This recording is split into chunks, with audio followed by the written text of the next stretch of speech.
Welcome to the deep dive. Today, we're looking at something really special, a powerful personal story from World War II. That's right. It's a memoir called From Mold to St. Valery, Egypt and Italy, Part 1. Oh. It was written by a soldier, Tony Walsh, and kindly shared by his daughter, Claire Edwards, a real first-hand perspective. And we've also got a couple of related forum messages that add a bit more context. So our mission today is to really dig into this narrative. We want to trace one man's journey, the chaos, the training, those dangerous voyages, the start of the Desert War. And see how these massive historical events really impacted one single life and makes it all so much more, well, human. Exactly. So Tony Walsh, born October 1919, grew up in Mold, North Wales. He helped his mother run their grocery shop. Yeah, and like quite a few others at the time, he could see what was coming. Right. So he joined the Territorials in Mold, April 1939. Even before conscription was really a thing, that was the 239 Battery 60th Anti-Tank Regiment. And his official call-up, Saturday, September 2nd, 1939, right after their annual camp, and just the day after Germany invaded Poland. Talk about timing. So where did training start? Well, initially, he was still in Mold, reporting to the drill hall, but then the moves began. Bolsover Camp in Durrell. First, that was for equipment, basic training, that kind of thing. Okay. Then down to Low Barracks in Aldershot, and after that, Fleet. They were actually billeted in a guest house there called Tullamore. Imagine that, spending Christmas 39 snowed in at a guest house while the Phoney War was on. Yeah. That's where they got their anti-tank guns and transport too, right? That's the place. Hmm? By February 1940, they were down in Puddletown, Dorset, getting the unit built up to strength, more training. It shows you, even far from fighting, it was constant movement and prep. Non-stop, and the moves just kept coming. Early April 40, off to Southampton. Tony actually mentions seeing The Wizard of Oz there. His first color film. Yeah, what a strange, almost surreal moment before heading into, well, whatever was coming next. Absolutely, because the very next day, they sailed. Destination, Le Havre, France. They stayed near the port for a bit, then moved inland, towards the Somme, ended up at a small town, Oma. And this is where it suddenly gets very real. Oh, yeah.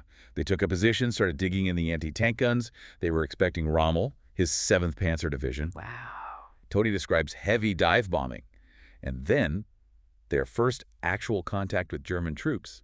Their first fight. And this really highlights a key problem, doesn't it? Their weapons. It does. Those light anti-tank guns. Okay. For light armored cars, maybe. But the heavy German tanks, no chance. He mentions heavy casualties right away. Names like John Reese, Pratchett, Jack Blackwell. They were ordered to pull back almost immediately. Their battery commander, Captain Charlton, he later became Major Charlton, got a military cross. Yeah. He was central to what happened next, wasn't he? He was. The retreat was, well, chaotic. They tried for Dieppe first, but the Germans had already cut that route off. So they had to swing west. Right, west first. Then the kind of desperate turn back towards the Normandy coast. Tony mentions using their few remaining anti-tank guns just to blast German patrols off crossroads so they could get through. Incredible. And eventually they reached St. Valery. Tony recalls it as the morning of June 13th, 1940. Yeah, initially it seemed quiet there. They were even told, you'll be evacuated later today. Hope. But that didn't last long. No. By early afternoon, the Germans were closing in fast. Heavy shelling started hitting the seafront, destroying their remaining vehicles, their guns. Chaos. And Tony got separated from his unit in all this? He did. He decided his best bet was to head for the cliffs, east of the town. As he was climbing, he ran into Major Charlton. I got some bad news. Devastating news. Major Charlton told him Bill Bunting, a mechanic also from Mold, had just been killed by mortar fire further down the slope. Jeez. So they're up on the cliffs. What could they even do? Well, they took some shots with their rifles at German troops entering St. Valery below. But then the Germans spotted them. Heavy mortar fire started coming down right on their position. Right. As night fell, the town below was in flames. Major Charlton said he was going to try and find any other survivors from the battery. And Tony? The fire on his position got worse. He had to pull back further east along the cliff top, lost contact with the major, then he bumped into some French soldiers, also cut off. And there's that slightly surreal moment he described. Yeah, amidst all the terror and destruction. Sharing half-cooked chicken and some looted Benedictine liqueur around a tiny fire, trying not to fall off the cliff. Just a small moment of shared humanity in the middle of it all. Amazing. What happened next? They kept moving east through the night, leaving burning St. Valery behind. By dawn, they were near Ville-les-Roses, a few miles along the coast. Other British stragglers had joined them by then. Safety in numbers, maybe? But then? They decided to try and get down into the village itself. But as soon as they moved, bam, intense mortar fire opened up. An ambush. Casualties. Yeah, several wounded. One British soldier, apparently very badly hit in the face. They had to scatter, pull back again. Then a Royal Engineers officer found them, suggested they try again to reach the village. But the bigger picture was grim, wasn't it? Utterly. German forces had actually reached the coast west of St. Valery. So anyone east of the town, like Tony's group, was cut off. They were being squeezed, attacked from the west in St. Valery, and the main German advance coming from Dieppe in the east. Trapped. So how did they get out? They found a way through back gardens, avoiding the ambush spot. Tony mentioned seeing 2 dead British soldiers lying there from the earlier mortar attack. Sobering. They made it down to the beach. And what was the scene like there? Hundreds of troops already there. And out at sea, a ship turned out to be the SS Princess Maud. There was a jetty reaching out, queues forming along it. Motor launches were ferrying it out to the ship. So Tony just joined a queue. Yeah, right at the end. He noted how orderly it was, despite everything. Officers with revolvers making sure nobody jumped the line. How long did it take? He said it felt like 6 hours, but was probably about 1. He gets to the front, waist deep in the sea by this point. Then a Royal Navy rescue launch pulls up. He remembered the crew shouting things like, "Any more for the Skylark," and "Hurry up, me lucky lads, could get hot at any minute." That sort of cheerful urgency. Incredible. And the timing. Unbelievable. He says just as he was being hauled aboard the launch, the first German artillery shells started landing on the beach right behind where the queue had been. Wow. That's cutting it fine. Absolutely. The definition of a narrow escape. It really drives home how much was just pure luck being in the right place at the right second. So the launch gets him to the Princess Maud. Yeah. Packed full. They climbed up rope ladders onto the ship. Yeah. He just remembers the engines picking up speed, the ship moving, leaving hundreds, maybe thousands, still on the shore. He was convinced it was the last ship out from that stretch of coast. What an ordeal. Did he manage to find anyone he knew? He actually fell asleep from exhaustion. Woke up later to anti-aircraft fire, started wandering the crowded ship, and, amazingly, bumped right into Major Charlton again, and Cyril Bellis, another guy from his battery. A small reunion after all that. Did the major know how they'd managed to get away? He filled them in a bit. Apparently, the Black Watch, part of the 51st Highland Division, though they didn't know the unit names, then had formed a defensive perimeter around Villiers-Rose. That action delayed the Germans just long enough for some evacuation from the beaches. A huge sacrifice. Right. They bought time for men like Tony. Exactly. Major Charlton also mentioned some crazy story about possibly trying to re-embark further down the coast, but obviously that didn't happen for them. And what did Tony even have with him at this point? Practically nothing. His tin hat and the French bayonet he'd picked up somewhere. His rifle was gone, left on the beach. Everyone just had the clothes they stood up in. So they finally get back. Where did they land? He fell asleep again, woke up to see docks, buildings, and then an advertising hoarding. Better by Capstan, they're blended better. Huh. A familiar sight. Knew instantly he was back in England. Southampton. That whole escape sequence, it's just incredible. Shows the collapse, the equipment failures, the terror, but also these moments of sheer luck and survival instinct. It really brings home what happens when things fall apart on that scale. Yeah. Okay, so from Southampton, the survivors were moved around. Winchester first, living under canvas, then Longbridge Deverill near Warminster. And that's where they regrouped, what was left of the battery. Yeah, the roll call must have been brutal. Tony says of the original 200-plus men and 239 battery, only about 40 made it back. 40 out of over 200. Just shocking losses. He mentioned Fleet Major Cooper was killed at St. Valery. His friend Bass Thomas was wounded and became a prisoner of war. So after Warminster, where did the survivors go? Off to Bully Road Camp in Aldershot. Back to basics, parades, drills, trying to rebuild some routine. Yeah. But even Aldershot wasn't entirely safe. Oh, what happened? He describes this chilling incident. A lone German bomber flew over, engines cut, just gliding silently. Then it released its bombs. Right over the camp. Pretty much. Tony had a very near miss. Dove into a shelter just as the bombs hit nearby barracks. He came out to find, damage, casualties, men wounded, some buried in the rubble. Did he get hurt? Just a small splinter of steel in his arm, nothing serious physically. Yeah. But the psychological impact, and then the rumor mill started back home. Oh. Yeah, somehow the news got twisted. Word reached Mold that he'd lost an arm. Caused absolute panic for his family until they got the real story. Shows you the anxiety on the home front, too. Definitely. So more moves after Aldershot. Yep. Camberley next, still under canvas. Then Bramley? Tony specifically remembers the toilets at Bramley. Fondly, I assume. Not quite. Ditches with a pole across. Primitive is the word he used. Small details, but they stick with you, right? Reminds you these are just ordinary guys. True. So where did they settle for a bit? September 1940, they moved to Godalming. Got billeted in a proper country house, Munstead Heath. They were re-equipped there, new anti-tank guns, new transport. Settled into serious training again. And this is while the Blitz is happening. Exactly. London was only about 15 miles away, getting hammered nightly. Yeah. Tony mentions bombs even fell near where they were, in the grounds of Charterhouse College, which is actually where they went for showers. Close calls even during training.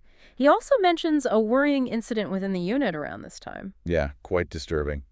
A soldier who seemed to be suffering psychologically, maybe paranoia or stress. He was making threats, waving his rifle around on guard duty. Oh, dear. And then, during the guard change, there was an accidental discharge. He had left a round in the chamber. It fired through the ceiling, right through the battery officer's desk, narrowly missed the officer and Tony's friend, Cyril Bellis. Good grief. What happened to the soldier? He was quickly transferred and medically downgraded. A stark reminder of the mental strain, even away from the front lines. Aside from that scare, was it mostly just training? Pretty much, according to Tony. Fairly uneventful. He got leave for Christmas 1940, went back to Mole for 7 days, said it was a really hard winter, lots of snow. Came back loaded up with tinned food from his mom's shop. Those little comforts must have meant so much. Absolutely. They stayed in Godalming until April 41. Then another move to Kintbury, near Hungerford. This is final kit issue, getting ready for active service. But they still weren't told where they were going. Even with deployment looming, he seemed to like Kintbury. He always called them happy days. He was near the river, had a couple of pubs. He and his mates, Les Williams and Cyril Bellis, would go into Newbury. Simple pleasures, beans on toast at the YMCA, catching a film, Betty Grable, Rita Hayworth. Finding normalcy where they could. I think that camaraderie, those simple routines, were absolutely vital for morale, with so much uncertainty hanging over them. So when did the call finally come? Early September 1941. The rumors started flying, and this time they were true. They were entrained at Newbury Station. Destination unknown, presumably. Oh, they traveled overnight. Tony describes waking up at dawn and seeing the Liverpool docks, the famous liver building. That usually meant one thing. Exactly. They boarded the SS Mendoza. Tony mentions it was a ship captured from the Spanish Republicans by Franco's side. They were stuck on board for 3 days in Liverpool, no shore leave. And then they sailed. Mid-September. Up the Mersey, out into the North Atlantic. A long voyage ahead. What was the route? Not straight across, I assume. No, too dangerous with U-boats. They headed south, down the west coast of Africa. Stopped at Dakar for fuel, then carried on towards the Cape of Good Hope. And the journey wasn't smooth sailing. Far from it. They ran into violent gales. Tony describes grim conditions below deck, packed in tight. He was badly seasick for 2 solid days. Miserable. But then things got even worse. Yeah, much worse. The Mendoza developed engine trouble. Speed dropped right down. And the next morning, they were alone. The convoy and their escort ship had vanished overnight. Oh no, a lone, slow ship in the Atlantic. A sitting duck, as Tony put it. They knew the danger from U-boats. The tension must have been unbearable. How long were they alone? For hours. Then finally, relief. Their escort destroyer, they later found out it was HMS Sheffield, came steaming back over the horizon. Tony said it looked like a sheepdog rounding up a lost sheep. He even overheard the signal lamp messages weren't exactly complimentary about their ship's captain. Glad the Sheffield found them. Any more drama? Oh, yes. The next day, still just them and the Sheffield, they spotted 2 smoke plumes on the horizon behind them, coming up fast. Not more trouble. Well, initial thoughts were German surface raiders. Panic stations, probably. The Sheffield bravely turned to intercept. And? Turned out to be British. 2 massive battle cruisers, the Prince of Wales and the Repulse, flying the white ensign, going full speed. They were racing to the Far East, where things were heating up with Japan. Wow, what a sight that must have been. Incredible. They apparently signaled to the Mendoza as they roared past, "Have you ever been lonely? Safe sailing to the Cape." Just a fleeting moment of connection between ships on this huge ocean. But Tony adds a sad note about those ships. He does. Very poignant. He mentions that later that same year, both the Prince of Wales and the Repulse were sunk off Malaya by Japanese aircraft. Heavy losses, very few survivors. It just connects his personal journey to these other, wider tragedies of the war. A reminder of how interconnected it all was. So the Mendoza eventually made it to Cape Town. Limped in, 2 days late. needed repairs. They said goodbye to HMS Sheffield. And what was Cape Town like? A world away from the convoy and the threat. Tony describes it vividly. 5 days in a wonderful capital of blazing lights. No blackout. The hospitality was apparently amazing. People just took them in. Yeah, invited them into their homes for meals, drinks, took them sightseeing, even up Table Mountain. A real pocket of peace and kindness before the next stage. Tony said they were really sad to leave. I can imagine. Where to next after the repairs? Up the Indian Ocean, east coast of Africa this time. They were out of the main U-boat danger zone now, so they could show lights, relax a bit more. Though everyone was desperate to get off the goddamn ship, as he put it. Did they stop again? They eventually reached Aden for refueling. He just remembered the intense heat and this sort of oily, sickly smell. Then into the Red Sea, up to Port Tufik near Suez, their first sight of Egypt. End of the line for the Mendoza. Pretty much.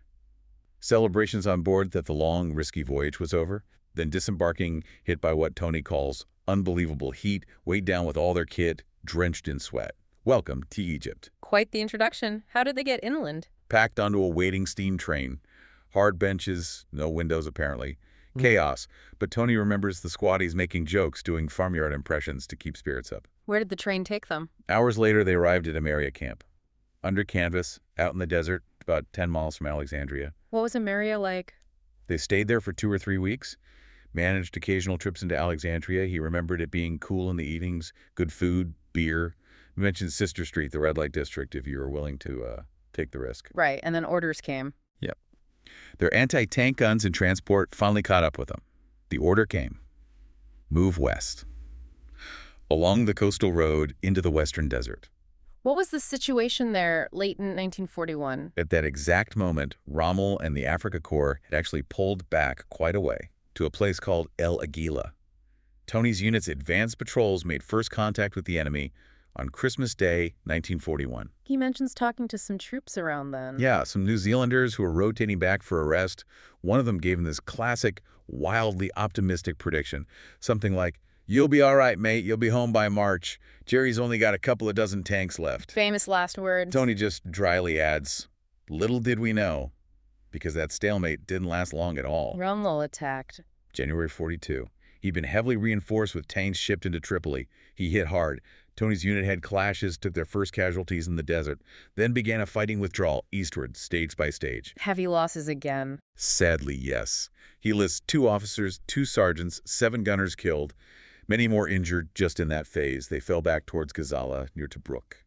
By March 42, they were trying to set up a new defensive line there, hoping to hold Tobruk. But the fighting was intense. Extremely. That whole area became known as the Cauldron. And again, the same old problem. Their little 2-pounder anti-tank guns just weren't up to scratch against the newer, heavier German tanks. Losses were severe. And this is where Major Charlton met his end. Tragically, yes. His old battery commander from France. Tony describes how Charlton saw a gun crew get wiped out. He ran over, took their place, tried to fire the gun single-handedly against the advancing tanks. Oh, man. He was killed instantly by machine gun fire. Tony was about half a mile away when it happened, a really devastating loss, and just speaks volumes about the man's courage and the desperation of the situation. The battery must have been falling apart by then. It was. More casualties, more guns lost. They were ordered back into Tobruk itself. But it soon became clear Rommel couldn't be stopped there either. So began the long retreat back towards Egypt. All through the summer of 42. Yeah, the long, hot summer months. Falling back through Tobruk, Bardia, Matru, Sidi Barani, all the way back to the last defensible line before Alexandria and the Nile Delta. El Alamein. The El Alamein. That's where their division, the 1st Armored, finally dug in properly, established good defensive positions, and waited for the German assault. But for Tony's original unit, it was the end of the road. What happened? The losses had just been too heavy. The decision was made to disband their regiment, the 76th Anti-Tank.